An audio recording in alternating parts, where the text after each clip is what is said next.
विद्यार्थी मित्रों छेल्ले आपणे नष्ट समीकरण અને નષ્ટ સમીકરણનું સંતુલન અચળાંક સાથેનું જે ઇક્વેશન અથવા સમીકરણ જે તારવવાનું હતું એ આપણે તાર્યું હતું। આજે આપણે કેટલાક નીટ જી ગુજસેટની અંદર પૂછી શકાય તેવા નષ્ટ સમીકરણ છે, ઈએમએફ શ્રેણી છે, બરાબર, E0 સેલ કેતા પોટેન્શિયલ આધારિત જે કાંઈ એમસીક્યુ છે એ કેટલાક આપણે આજે સોલ્વ કરવાના છે મિત્રો। તો પ્રથમ એક્ઝામ્પલ છે કે E1, E2 અને E3 ईएमएफ ધરાવતા ત્રણ ગેલ્વેનિક કોષો દર્શાવેલા છે, જે નીચે અહીંયા આપણે ત્રણેય કોષોના સાંકેતિક નિરૂપણ આપેલા છે, બરાબર। તો આ ત્રણેયના પોટેન્શિયલ જો E1, E2 અને E3 હોય, પ્રથમનો E1, બીજાનો E2 અને ત્રીજાનો E3 હોય, તો આ ABCD પૈકી કયો વિકલ્પ સાચો બનશે? મિત્રો તો અહીંયા આપણે પોટેન્શિયલો છે એ આપણને અહીંયા ઉતરતા ક્રમમાં દર્શાવેલા છે, E1, E2 આ ત્રણેય કોષ માટે। તો કયો વિકલ્પ સાચો છે? તો આપણે સૌપ્રથમ તો ત્રણેય કોષના પોટેન્શિયલ છે એ મિત્રો આપણે મેળવવા પડે અને ત્યારબાદ આપણે નક્કી કરી શકીએ કે કયો વિકલ્પ સાચો બનશે। તો સૌપ્રથમ આપણે એક નંબરના કોષ માટે વાત કરીએ। તો એક નંબરના કોષની જો આપણે વાત કરીએ તો આપણા માટે પોટેન્શિયલ ગણવા માટેનું સૂત્ર હતું કે E સેલ બરાબર E0 cell minus 0.059 by n log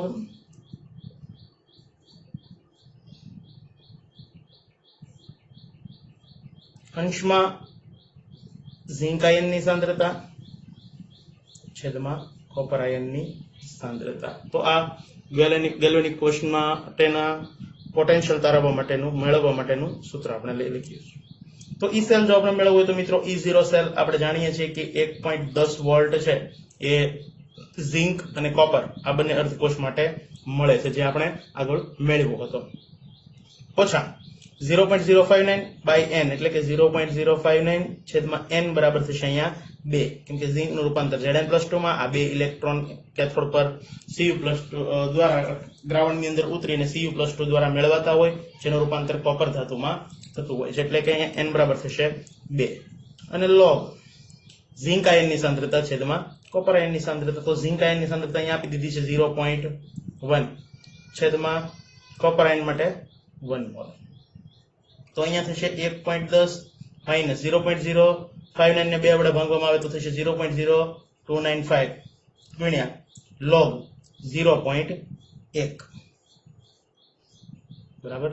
તો 0.1 નો જો આપણે log જોવો હોય તો મિત્રો આ 1 પોઈન્ટ આ બાજુ ખસેડી નાખું એટલે અહીંયા શું થઈ જશે કે log અને ફેરવી નાખું એટલે 1 ગુણ્યા 10⁻1, બરાબર। 1 એટલે કે 1 ને 10 10⁻1 સાથે ગુણો એટલે તો એ જ રહેવાનું છે, તો હંમેશા 10 ના આધાર પર હોય છે। તો આપણે આગળ સૂત્ર હતું કે log a⁻b, તો બરાબર શું થઈ જાય, b આગળ આવી જાય આ અને log a⁻a, તો b a⁻a ની કિંમત થઈ જશે 1 એટલે કે આખા બરાબર b। તો આવી જ રીતના 10⁻10⁻1 તો આખાનો log કેટલો થશે મિત્રો, -1, તો 1.10 ઓછા 0.0295 ગુણ્યા -1, બરાબર। તો આનો 1 સાથે ગુણાકાર, બરાબર, એટલે માઇનસ પ્લસ થઈ જશે અહીંયા, તો અહીંયા થશે 1.10 ઓછે ઓછે વત્તા 0.0295, બરાબર। તો E1 બરાબર આપણને પ્રાપ્ત થશે આ બંનેના સરવાળા જેટલું। તો બંનેનો મિત્રો આપણે સરવાળો કરી નાખીએ તો એ કેટલો પ્રાપ્ત થાય એ જોઈએ।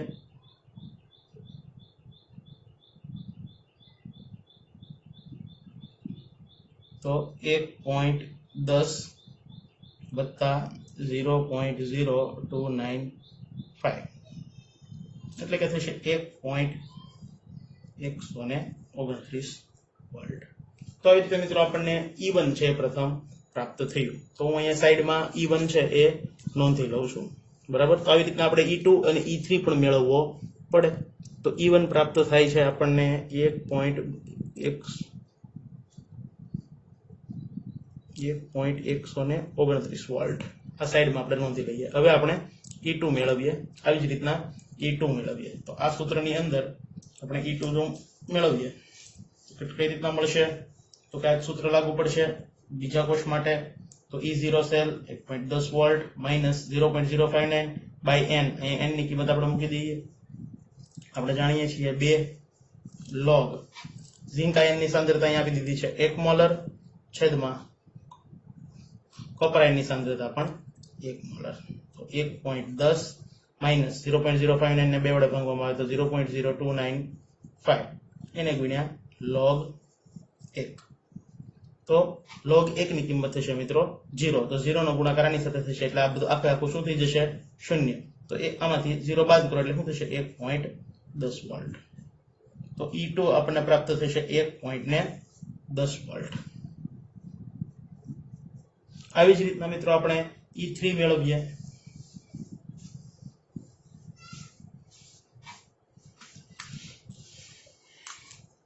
તો E0 સેલ હતું 1.10 વોલ્ટ માઇનસ અહીંયા સીધે સીધું કરી નાખું બેનો ભાગાકાર 0.0295 ગુણ્યા log બરાબર ઝિંક આયનની સાંદ્રતા ત્રીજા કોષ માટે આપણે જોઈએ E3 માટે તો 1 મોલર છેદમાં આની સાંદ્રતા હતી 0.1 મોલર. તો E3 બરાબર થશે 1.10 માઇનસ 0.0295 ગુણ્યા 1 ભાગ્યા 0.1. તો log બરાબર આ 0.1 એટલે આપણે આને કહી શકીએ છીએ 10 ની માઇનસ 1 ઘાત. જો આનું સાઈડમાં જ આપણે log કરી નાખીએ, સીધે સીધું કરી નાખું સાઈડમાં અહીંયા log આ 0.1 એટલે કે 1 ગુણ્યા 10 ની માઇનસ 1 ઘાત. તો એ થશે મિત્રો log જો 1 ભાગ્યા 10 ની માઇનસ 1 ઘાત બરાબર 10 માઇનસ 1. 0.1 ને આપણે લખી શકીએ 10 માઇનસ 1. આ 10 માઇનસ 1 ઉપર જાય છે એટલે કેટલા થઈ જશે? +1. તો 1 ગુણ્યા 10 પ્લસ 1. 1 ને 10 ની 1 ઘાત વડે ગુણો એટલે શું રહેશે મિત્રો? એ 10 ની 1 જ ઘાત રહેશે. તો આનો log કેટલો થશે? અહીંયા 10 હોય બરાબર. તો આગળ જોયું એ પ્રમાણે બરાબર a raised to b એટલે ખાલી b એટલે આના બરાબર થશે ખાલી 1. તો અહીંયા 1. તો E3 બરાબર થશે આનો 1 સાથે ગુણાકાર એ 0.0295 જ રહેશે અને 1.10 માંથી તે બાદ થશે બરાબર. મિત્રો આ થોડુંક log ઝડપથી જોઈ નાખ્યો છે, વ્યવસ્થિત રીતે સમજજો. આપણે આગળ જે વાત કરી તે પ્રમાણે log a raised to b બરાબર. તો એ b આગળ આવી જાય બરાબર. આપણે આ સૂત્ર આપણે અહીંયા વાપરેલું છે કે log a raised to b બરાબર ખાલી b. તો અહીંયા 1.10 માઇનસ 0.0295 એટલે કે 1.07 બરાબર 1.070 વોલ્ટ E3 આપણને પ્રાપ્ત થયો. તો E3 બરાબર થશે 1.070 વોલ્ટ. તો મિત્રો આપણે અહીંયા ત્રણેયના પોટેન્શિયલ છે નોંધી લીધેલા છે. હવે આપણે ત્રણેયને ગોઠવણી કરીએ બરાબર અને એને ઉતરતા ક્રમમાં ગોઠવીએ. તો સૌથી વધારે પોટેન્શિયલ E1 નો છે, એથી ઓછો પોટેન્શિયલ થશે E2 નો અને એથી ઓછો પોટેન્શિયલ થશે મિત્રો E3 નો.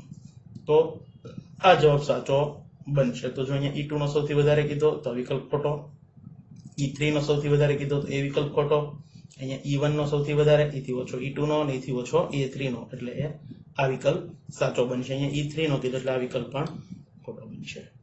તો મિત્રો આવી રીતના અહીંયા જવાબ સાચો થશે વિકલ્પ સી. ત્યાર પછીનો એક્ઝામ્પલ જોઈએ આપણે. તો અહીંયા આપણને મિત્રો બે પ્રક્રિયા આપી દીધી છે બરાબર. બંને પ્રક્રિયા માટે પોટેન્શિયલ છે પ્રમાણિત અવસ્થામાં જણાવેલ છે. તો પ્રથમ પ્રક્રિયાની વાત કરીએ તો a પ્લસ b એમાંથી બને છે c પ્લસ d. તો આ પ્રક્રિયા માટેનો પ્રમાણિત પોટેન્શિયલ છે x વોલ્ટ અને સંતુલન ચળાંક આપી દીધો છે આપણને k1. બીજી પ્રક્રિયા છે એ જ પ્રક્રિયા છે પણ એનું મોલ પ્રમાણ વધારી દીધું છે કે 2a પ્લસ 2b એમાંથી બને છે 2c પ્લસ 2d એટલે કે પ્રક્રિયા ઉપરોક્ત પ્રક્રિયાને અંદર એનું મોલ પ્રમાણ બમણું કરી દીધેલું છે. તો એમના માટેનો પોટેન્શિયલ છે y વોલ્ટ અને એમના માટેનો સંતુલન ચળાંક છે k2. તો આપણને અહીંયા પોટેન્શિયલ અને સંતુલન ચળાંક બંનેના વચ્ચેની સરખામણી છે એ મિત્રો અહીંયા પૂછી છે. તો સૌપ્રથમ જો આપણે વાત કરીએ તો કોઈ એક જ પ્રક્રિયામાં મોલ પ્રમાણ જો વધારવામાં આવે તો મિત્રો એના પોટેન્શિયલ પર કોઈ જાતનો તફાવત આવતો નથી. તો એના પોટેન્શિયલ પર કોઈ જાતની અસર થતી હોતી નથી બરાબર. તો મિત્રો અહીંયા ઉપરોક્ત પ્રક્રિયાનો જે પોટેન્શિયલ છે એ જ બીજી પ્રક્રિયાનો પોટેન્શિયલ છે કેમ કે બંને પ્રક્રિયા સેમ જ છે, માત્ર મોલ પ્રમાણમાં ફેરફાર કરેલો છે. તો સ્વાભાવિક છે કે પ્રક્રિયકનું મોલ પ્રમાણ વધશે તો નિપજનું પણ સામું મોલ પ્રમાણ વધશે, બરાબર. અને આ પોટેન્શિયલ છે પ્રમાણિત અવસ્થામાં એ તો કેથોડ અને એનોડ એમના વચ્ચેના પોટેન્શિયલનો તફાવત દર્શાવે છે, બરાબર, જે મિત્રો સમાન રહેશે. તો આપણે કહી શકીએ કે ઉપરોક્ત પ્રક્રિયાનો જે પોટેન્શિયલ છે એનો આ પ્રક્રિયાનો અને બી પ્રક્રિયા માટેનો y, તો આ બંને કેવા હશે મિત્રો? સમાન હશે. તો પ્રથમ જવાબ થશે આપણો x બરાબર y. તો અહીંયા પણ x બરાબર y આપેલું છે, અહીંયા પણ આપેલું છે, અહીંયા પણ આપેલું છે, અહીંયા નથી આપેલું, એટલે આ વિકલ્પ ખોટો છે. હવે સાચો વિકલ્પ આપણા a b c પૈકી કોઈ પણ એક હોઈ શકે, બરાબર. ત્યારબાદ આપણને આપ્યું છે કે સંતુલન અચળાંક પેલી પ્રક્રિયા માટે k1. તો પ્રથમ પ્રક્રિયા માટે જો આપણે k1 લખીએ તો k1 બરાબર આપણે લખી શકીએ અંશમાં નિપજની સાંદ્રતા ટોટલ છેદમાં પ્રક્રિયકોની સાંદ્રતા, બરાબર.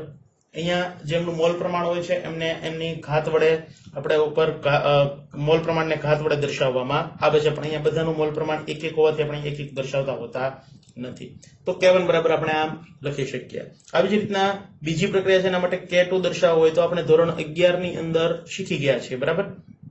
તો c ની સાંદ્રતા એનું મોલ પ્રમાણ 2 એટલે કે અહીંયા વર્ગ, d ની સાંદ્રતા અહીંયા મોલ પ્રમાણ 2 એટલે કે એનો વર્ગ થશે. એવી જ રીતના a ની સાંદ્રતાનો વર્ગ અને b ની સાંદ્રતાનો પણ વર્ગ. તો એકંદરે જો આપણે કહી શકીએ તો k2 બરાબર આવી રીતના લખી શકાય કે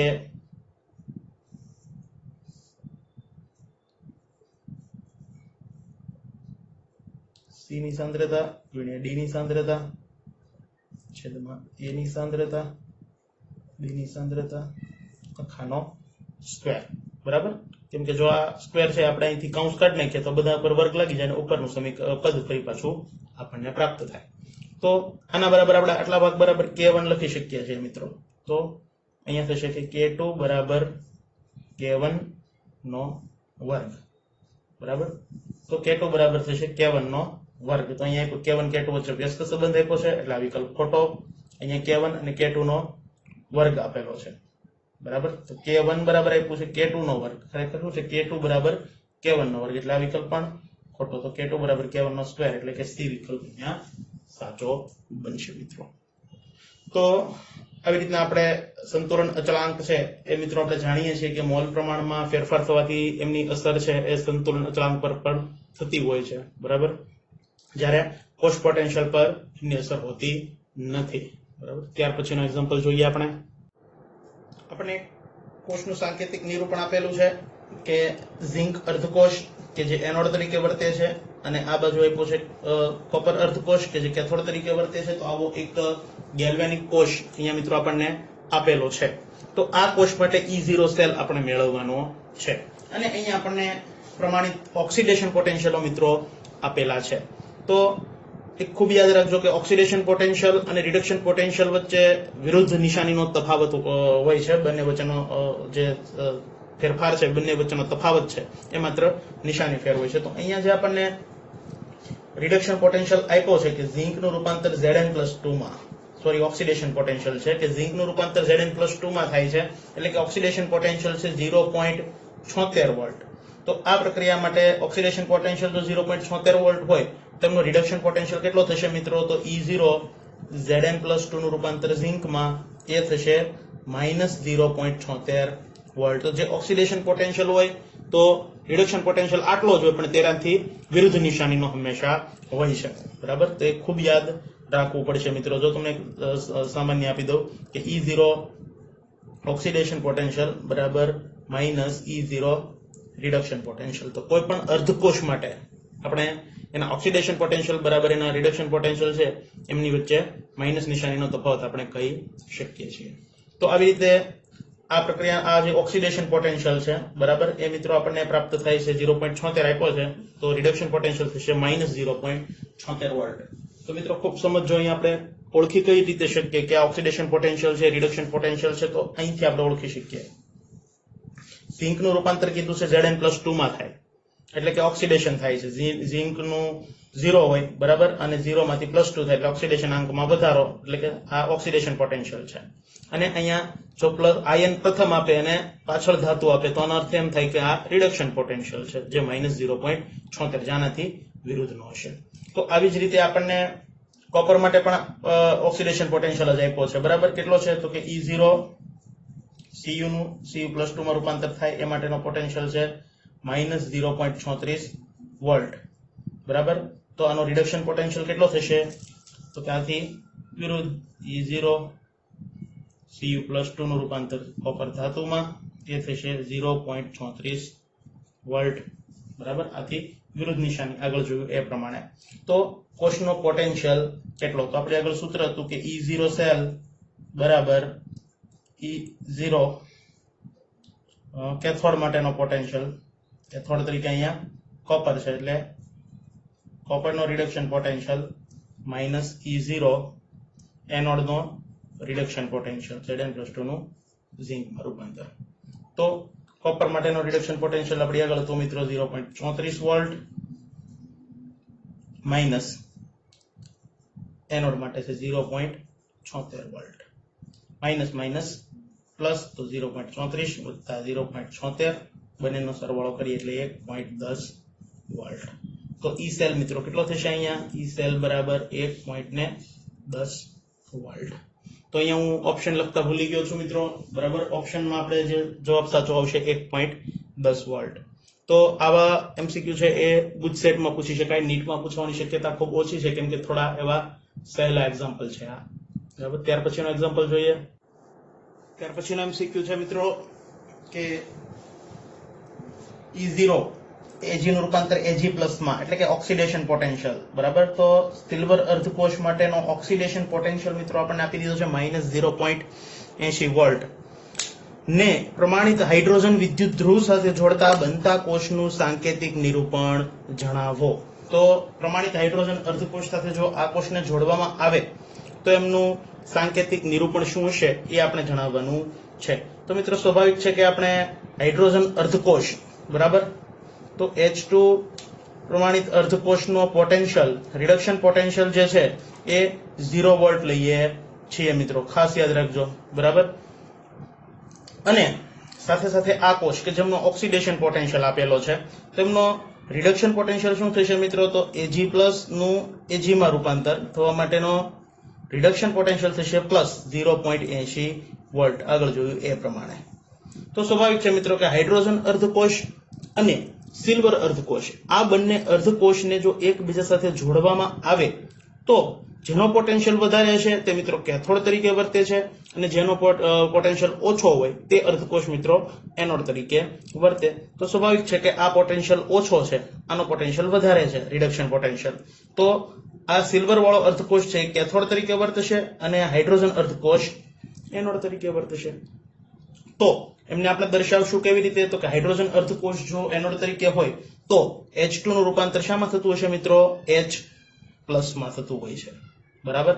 તો આપણે આને કેવી રીતના દર્શાવી શકીએ આ અર્ધકોષને તો કે પ્લેટિનમ તાર પર આ ઘટના થતી હોય એટલે પ્લેટિનમ, ત્યારબાદ અંડરલાઈન કરીને H2 એ પ્રમાણિત અર્ધકોષ છે એટલે કે એમનું દબાણ છે 1 બાર, એમનું રૂપાંતર થશે H+ માં અને એમની સાંદ્રતા હોય છે મિત્રો 1 મોલર. તો આ એનોડ તરીકે જ્યારે પ્લેટિનમ અર્ધકોષ વર્તે બરાબર ત્યારે આપણે એમને આવી રીતે દર્શાવી શકીએ. ત્યારબાદ બે ઊભા લીટા જે દર્શાવે છે કે બંને અર્ધકોષને જોડવા માટે ક્ષાર સેતુનો ઉપયોગ થયેલો છે અને સિલ્વર અર્ધકોષ બરાબર. તો સિલ્વર માટે આપણે લખી શકીએ કે અહીંયા રિડક્શન અર્ધ થતું હોય તો Ag+ બરાબર એમની સાંદ્રતા 1 મોલર અને એનું રૂપાંતર થતું હોય છે મિત્રો સિલ્વર ધાતુમાં એટલે કે Ag એક અંડરલાઈન કરીને. તો આવી રીતના આપણે કેથોડને આવી રીતે દર્શાવી શકીએ, એનોડને આવી રીતે દર્શાવવાનો હોય, વચ્ચે બે અંડરલાઈન બરાબર. તો આવી રીતે આપણે આખા કોષને દર્શાવી શકીએ. તો અહીંયા આ Ag વાળું પ્રથમ છે જે એનોડ તરીકે દર્શાવે છે એટલે એ વિકલ્પ ખોટો બનશે. અહીંયા પણ પ્રથમ દર્શાવે એટલે એ વિકલ્પ પણ ખોટો બનશે. તો અહીંયા પ્લેટિનમ હાઇડ્રોજન H+, બંનેની સાંદ્રતા 1 મોલર 1 મોલર બરાબર. ત્યારબાદ બે અંડરલાઈન પછી Ag+ નું રૂપાંતર Ag માં, તો Ag+ એની સાંદ્રતા 1 મોલર એનું રૂપાંતર Ag માં. અહીંયા મિત્રો Ag+ ને Ag+ માં જ રૂપાંતર દર્શાવ્યું એટલે આ વિકલ્પ પણ ખોટો થશે અને આ વિકલ્પ મિત્રો સાચો બનશે. તો આવી રીતે આવા ઘણા બધા એમસીક્યુ જે ગુજસેટમાં પૂછી શકાય છે મિત્રો બરાબર. નીટમાં ને એમાં ન પૂછી શકાય પણ ક્યાં પૂછી શકાય ગુજસેટ છે બોર્ડની એક્ઝામ છે તો એમની અંદર એમસીક્યુ રૂપે આવા એક્ઝામ્પલ છે એ પૂછાતા હોય છે. એટલે આમાં થોડું ઘણું જો ભૂલ પડે તો ઘણી વખત તકલીફ થતી હોય છે, બરાબર. તો આવી રીતના આ એક્ઝામ્પલ ગણવાનું છે. આવા ઘણા બધા એક્ઝામ્પલ હું તમને પ્રેક્ટિસ માટે આપીશ, જે તમારે જાતે મિત્રો ગણવાના છે. અને ત્યાર પછીનું એક્ઝામ્પલ જોઈએ. એના પછીનું એક્ઝામ્પલ છે મિત્રો કે અહીંયા આપણને 3 પ્રક્રિયા આપી છે, બરાબર. 3 રેડોક્સ પ્રક્રિયા આપી છે અને કીધું છે કે આ પ્રક્રિયાઓના આધારે કયો વિદ્યુત રાસાયણિક કોષ શક્ય નથી. તો અહીંયા 4 વિકલ્પ પૈકી કયો રાસાયણિક કોષ શક્ય નથી એ આપણે જણાવવાનું છે. તો મિત્રો અહીંયા કહી શકીએ પ્રથમ પ્રક્રિયાને આધારે કે A નું રૂપાંતર A+ માં થાય, B+ નું રૂપાંતર B માં થાય. તો આપણે જો રિડક્શન પોટેન્શિયલ ની વાત કરીએ તો ઉપરોક્ત પ્રક્રિયાના આધારે કહી શકીએ કે B નું B+ માં રૂપાંતર થાય એટલે કે એનું રિડક્શન થાય છે, A નું A+ માં ઓક્સિડેશન થાય છે. તો સ્વાભાવિક છે કે B+ નું B માં રિડક્શન ક્યારે થતું હોય તો A કરતા જ્યારે B વાળા અર્ધકોષનો રિડક્શન પોટેન્શિયલ છે એ વધારે હોય ત્યારે. તો ઉપરોક્ત પ્રક્રિયાના આધારે કહી શકીએ કે B નો રિડક્શન પોટેન્શિયલ જે મિત્રો છે એ A ના પોટેન્શિયલ કરતા વધારે હશે. તો પ્રથમ પ્રક્રિયાના આધારે આપણે આવું કહી શકીએ. બીજી પ્રક્રિયાના આધારે જોઈએ તો C નું રૂપાંતર C+ માં, B+ નું રૂપાંતર B માં. તો અહીંયા કહી શકીએ કે C નું રૂપાંતર C+ માં એટલે કે ઓક્સિડેશન, B+ નું રૂપાંતર B માં એટલે કે આ રિડક્શન. તો C કરતા અહીંયા B નો રિડક્શન પોટેન્શિયલ વધારે હશે. તો B નો રિડક્શન પોટેન્શિયલ છે એ C કરતા વધારે હશે. અને ત્રીજી પ્રક્રિયા આપી છે કે D નું D+ માં ઓક્સિડેશન થાય, C+ નું C માં રિડક્શન થાય. તો D ની સાપેક્ષે C નો પોટેન્શિયલ છે એ મિત્રો અહીંયા વધારે હશે, કેમ કે C નું રિડક્શન થાય છે. તો C નો રિડક્શન પોટેન્શિયલ એ D ના રિડક્શન પોટેન્શિયલ કરતા વધારે છે. તો આ પ્રક્રિયા પરથી આપણે કહી શકીએ કે જો B નો રિડક્શન પોટેન્શિયલ A કરતા પણ વધારે, B નો રિડક્શન પોટેન્શિયલ C કરતા પણ વધારે અને C નો પોટેન્શિયલ જે D કરતા વધારે છે, તો સૌથી વધારે પોટેન્શિયલ છે મિત્રો B નો હશે રિડક્શન પોટેન્શિયલ, બરાબર. જો ખાસ સમજો કે B નો રિડક્શન પોટેન્શિયલ એ A ના રિડક્શન પોટેન્શિયલ કરતા વધારે, C કરતા B નો પોટેન્શિયલ વધારે અને D કરતા C નો વધારે. તો સ્વાભાવિક છે કે D કરતા C નો પોટેન્શિયલ વધારે હોય અને C કરતા B વધારે હોય તો B કરતા ઓલરેડી B નો રિડક્શન પોટેન્શિયલ વધારે જ હોય. તો મિત્રો આના પરથી સ્પષ્ટ છે કે B નો રિડક્શન પોટેન્શિયલ છે એ મિત્રો સૌથી વધુ હશે અને સૌથી ઓછો પોટેન્શિયલ છે એ D નો હશે અને આનો સૌથી વધારે. તો જો A, B, C આ પૈકી કોઈ પણ અર્ધકોષને આપણે એકબીજા સાથે D આમ તો ચારે પૈકી એકબીજા સાથે જોડીએ તો B નો પોટેન્શિયલ વધારે હોવાથી તે ક્યારેય એનોડ તરીકે વર્તશે નહીં. શા માટે? તો કે એનો પોટેન્શિયલ સૌથી વધારે છે, એ હંમેશા શું વર્તશે? આ ત્રણેયની સાપેક્ષે એનો વધારે છે એટલા માટે એ હંમેશા કેથોડ અર્ધકોષ જ હશે, એનોડ તરીકે ક્યારેય વર્તી શકે નહીં. તો મિત્રો અહીંયા આપણે જે વિકલ્પો આપ્યા છે એમાં આ વિકલ્પ જોઈએ, જો આ વિકલ્પ તો આપણને અંદાજ આવી જાય કે આ પૈકી જો અહીંયા D તો આ B, A, D, C, B. તો અહીંયા B છે, અહીંયા કેથોડ, અહીંયા પણ કેથોડ, બરાબર. અહીંયા એ એનોડ તરીકે આપેલ છે એટલે આ વિકલ્પ છે એ મિત્રો શક્ય બની શકે નહીં, એટલે આ કોષની રચનાથી શક્ય છે નહીં. તો આવી રીતના સાચો જવાબ થશે B. તો આવા અન્ય એક્ઝામ્પલ પણ બુક્સની અંદર છે, હું તમને PDF માં સાથે આપીશ જે તમારે સોલ્વ કરવાના છે.